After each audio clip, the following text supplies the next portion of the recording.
I think the first one was very low-key. A pot of gumbo, and now we're up to two 30-gallon pots, plus a 20-gallon pot of red beans. We also fry turkeys. I think the most we've fried is about 19 or 20.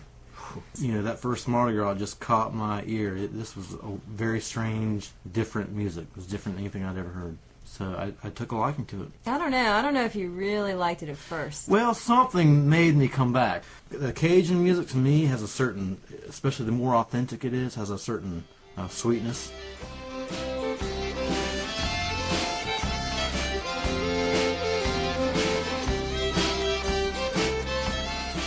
So here we have this festival imported from Louisiana. What do you think that's meant to the community here? I think it means a lot.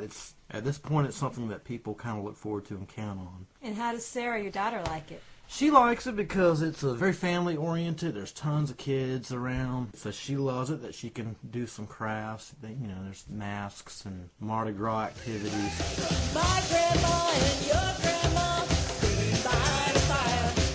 And my grandma told your grandma, I'm gonna set your flag on fire. Talking about hey now, like the one that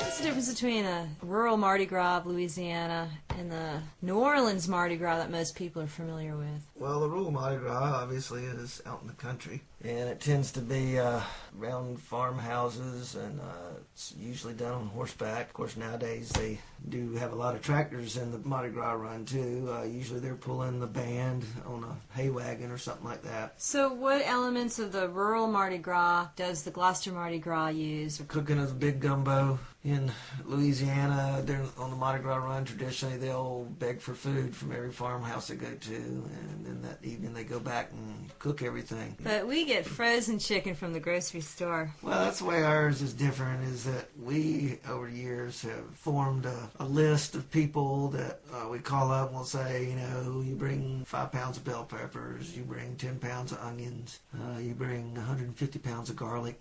Oh, that's not quite enough, is it?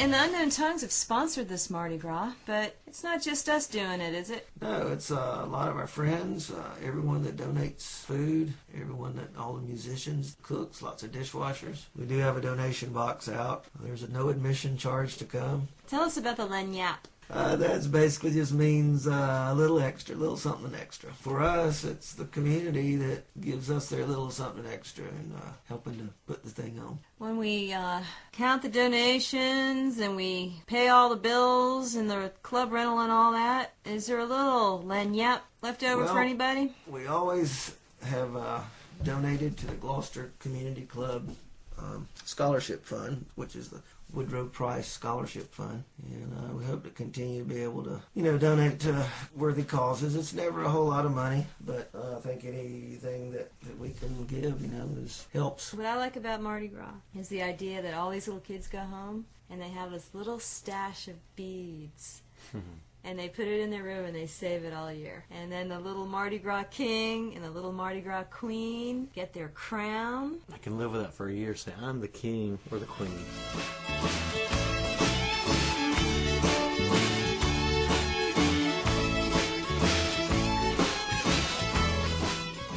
Todd? Yes. Do we import our shrimp from China for the gumbo? Heck no. We get it right here in Carter County. Where else will we get it? Oh, it's North River shrimp, typically. Well, actually, the shrimp that we're going to be having this year came from right here in the Straits. Even better. I thought North River was close. That's great. And, our crabs have always been locally caught crabs. The other thing we tend to have this time of year are oysters, local oysters, which are really good. What about the collards? Marshallburg collards. It's the real deal. Even if it rains? Which it typically does. You can count on every year to be rainy and cold. If it snows? Yeah, we've had at least 3 where it snowed. But it still turns out to be a great time. No matter what, yes. Well, I guess we better get planning. That's right, yeah.